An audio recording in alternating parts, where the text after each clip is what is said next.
Todd Heike. I'm the owner of Dakota Angler here in Sioux Falls, South Dakota. Welcome to this week's edition of the 2-Minute Fishing Report. Well, first off, I hope all of you had a great Memorial Day weekend. Honestly, weather-wise, we probably had some of the nicest weather during the days anyway on Memorial Day weekend that we've seen in an awfully long time. Now, some of us during the night had, let's say, our nights woken up due to the severe storms around the area, and a lot of damage was caused by some of the storms. So again, our hearts go out to the people that were impacted by those storms. But again, as far as weather is concerned, we really during the day had some really nice days to get out and hit the water, and a lot of people did this weekend. As far as the fishing report is concerned, the walleye bite has really started to pick up in the Northeast. They're still struggling with a little bit of a bug hatch up there, but still the lakes produce quite a few walleyes. Those lakes included Bitter, Waubay, Indian Springs, Antelope, Reeds, North and South Rush, Goose, Dry Lake by Clark, and then also Reed and Big Stone. Down the southeastern part of the state, some of the lakes really took off, such as Ponset, Dry Lake by Willow Lake, and then also Henry. Henry did quite well. Thompson, and then a few being caught at Whitewood, as well as Sinai, Vermilion, and also Brush. And Madison and Twin also produced a few walleyes. And again, remember, Twin is the trophy lake. And as far as what people were using, again, it's kind of a whole hodgepodge of almost everything. Just because of the water temperatures, it really determines what type of presentation you use. But a lot of people are still using jigs and minnows. Jigs and swim baits have been working really well. Also, those that don't want to rig up their swim bait themselves, you can use the pre-rigged ones, and that's also the Berkeley swim shed, and then also the Northland mimic minnow. And honestly, the mimic minnow has probably been the hottest lure this spring so far. And then some guys are bottom bouncing with crawlers, and then also some people are pulling plugs, and especially that's out in the Missouri River. But we're also starting to see signs of that being done on some of the larger area lakes. As far as Missouri River continues to do really well, Chamberlain and also Platte doing really well. And then a lot of people have been complaining about Northerns. Honestly, folks, Northerns are our friend. That you have to come in here to replace the tackle that they've taken from you, but a lot of people have been complaining about the amount of pike that have been biting out there. And honestly, if you're looking for pike, you don't have to go too far. You're going to find it in most of the lakes that we have here in eastern South Dakota. And the pike bite has been exceptional right now.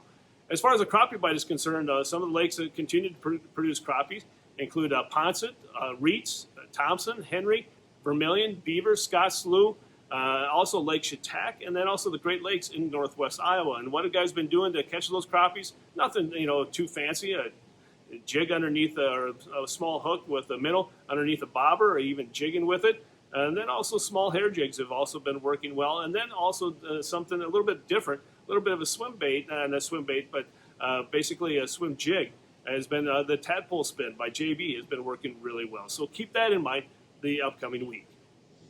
In this week's edition of Todd's Tackle Tips, we're going to talk about nets and the importance of having a good quality net.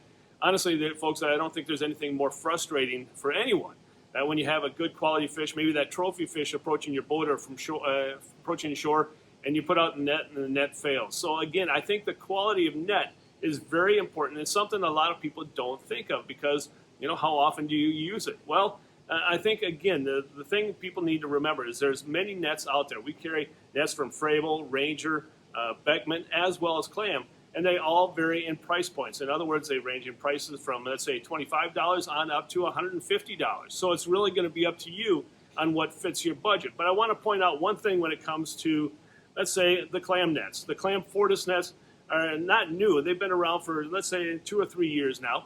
But what really makes them separate from each other, from the other companies, is the quality of construction. Out of all the years that we've sold these nets, I've only had maybe one come back because of a manufacturer's defect. If there's anything that goes wrong with the net, there's a limited lifetime warranty on the Fortis nets. Also, they come in a number of different sizes, also 2 different colors, and also a number of different hoop sizes. So again, that we will find one that will fit your fishing needs. Also, the netting. It's a rubber netting, so it's going to be a lot easier to get your hooks out. Also, it's environmental friendly to the fish, that it's easier to release that fish, that those their gills are not going to get caught in that net. So again, things to think about when you're buying the net, but don't underplay the importance of having a good quality net to make sure that you don't lose that trophy fish on your next trip out. If you have more questions about the nets, don't hesitate to stop by here at the store. Check us out online at dakotaangler.com or give us a call at 605-336 9132. And now it's time to take a look at a few photos that you sent in to me this past week.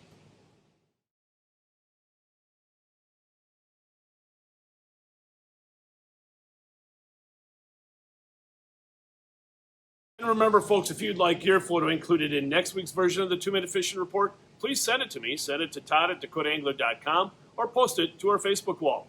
And before I end this week's report, I want to remind you of all the great ways to stay up to date with all the latest happenings here at Dakota Angler. It's through our social media feed. We have a number of different avenues that you can find out what's going on, such as our website at DakotaAngler.com. Also, we have a Twitter account as well as a Facebook, Instagram, and then also Snapchat. All great ways that you can use to stay up to date with all the happenings here at Dakota Angler.